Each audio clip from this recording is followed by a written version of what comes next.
देखिए कंप्यूटर जब आप लेने का प्लान कर रहे होते हैं, ठीक है, इवन दैट आपको लैपटॉप लेना है या आपको पीसी लेना है, तो हम जब लैपटॉप या पीसी लेने जाते हैं तो दुकानदार या शोरूम वाले हमें वही लैपटॉप वही पीसी सजेस्ट करते हैं जिनमें हमको ज़्यादा मुनाफा हो, ठीक है।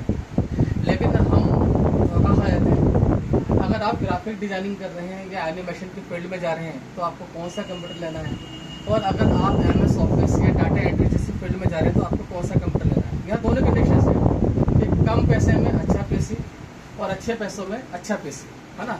ये दो बातें हैं इसके अंदर। कई बार ऐसा भी होता है कि जब हम ग्राफिक डिजाइनिंग के लिए हम शोरूम वगैरह जाते हैं तो हमें जो शोरूम वाला है ना या दुकानदार जो है तो हमें ऐसा कंप्यूटर सजेस्ट कर देता है जिसमें हमारे ग्राफिक के सॉफ्टवेयर चलेंगे ही नहीं। किसी बार हम लेके भी आए थे, वो बड़े बड़े खूबियाँ उनके बताते हैं। मैंने कई बार आप लोगों से कहा है और आप अक्सर जो है सोशल मीडिया के माध्यम से मेरे पास मैसेज भी आते हैं, इंस्टाग्राम पर भी आते हैं, सर ग्राफिक डिजाइनिंग के लिए हमें कौन सा पीसी लेना है, उसकी थोड़ी सी डिटेल्स समझानी। हालांकि एक वीडियो में डाल भी रखी, आज मैं आपको फिर बता देता हूँ। ग्राफिक डिजाइनिंग, एनिमेशन और मोशन ग्राफिक के लिए कम से कम i5 इंटेल कोर, ध्यान रखिए i5 इंटेल के साथ में एक वर्ड और भी जुड़ता, सेलेरॉन, वो नहीं लेना है। इंटेल सेलेरॉन नहीं लेना है, आपको इंटेल i5 कोर में लेना है, जिसका पूरा नाम होता है इंटेल कोर i5। अब इसमें जनरेशन डिपेंड करती है। जनरेशन आप मिनिमम, अगर आपका बजट ज़्यादा नहीं है तो 6 जनरेशन लेंगे, 6 जनरेशन से आप नीचे नहीं जाएंगे। इसमें एक चीज़ आपको और भी देखनी है, और ये देखना है कि जब आप इंटेल कोर i5 लोगे तो i5 की खुद की एक अपनी स्पीड होती है। उस स्पीड को में आप 3 गीगाहर्ट्ज़ कम से कम, हाँ ये लेना है। अगर 3 गीगाहर्ट्ज़ का आपको ज़्यादा लगता है तो फिर आप कम से कम 2.4 या 2.6 गीगाहर्ट्ज़ के अंदर आप अपने CPU को चेक करेंगे।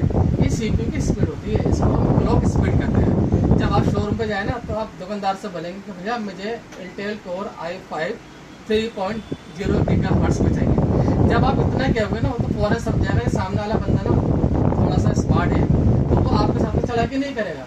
इसके बाद सेकंड ऑफ, आप उसमें 16 GB की रैम चाहिए। ये मैं डिटेल ग्राफिक डिजाइनिंग की कर रहा हूँ। 16 GB की रैम चाहिए, 500 GB की NVMe, इसमें SSD चाहिए। इसके अलावा इसमें जो बोर्ड है वो गीगाबाइट आसूस या ASRock का हो सकता है। इंटेल का मैं इसलिए मना कर रहा हूँ क्योंकि इंटेल इंडिया के अंदर ओरिजिनल नहीं आ रहे हैं, ये डुप्लीकेट आ रहे हैं। इसलिए हमें गीगाबाइट आसूस ASRock, ये कंपनी है मदरबोर्ड की, वो चाहिए इसके अंदर हमें।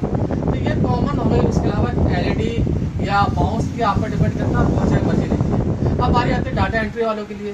डाटा एंट्री वाले ज़्यादा पैसा खर्च ना करें, वो इंटेल कोर i3 11 या 12 जनरेशन ले सकते हैं। अगर 11-12 जनरेशन के लिए महंगा बैठता है तो वो 7-8 जनरेशन पे ले सकते हैं। 8 GB रैम उसके अंदर मिनिमम होने चाहिए और लगभग 500 GB SSD।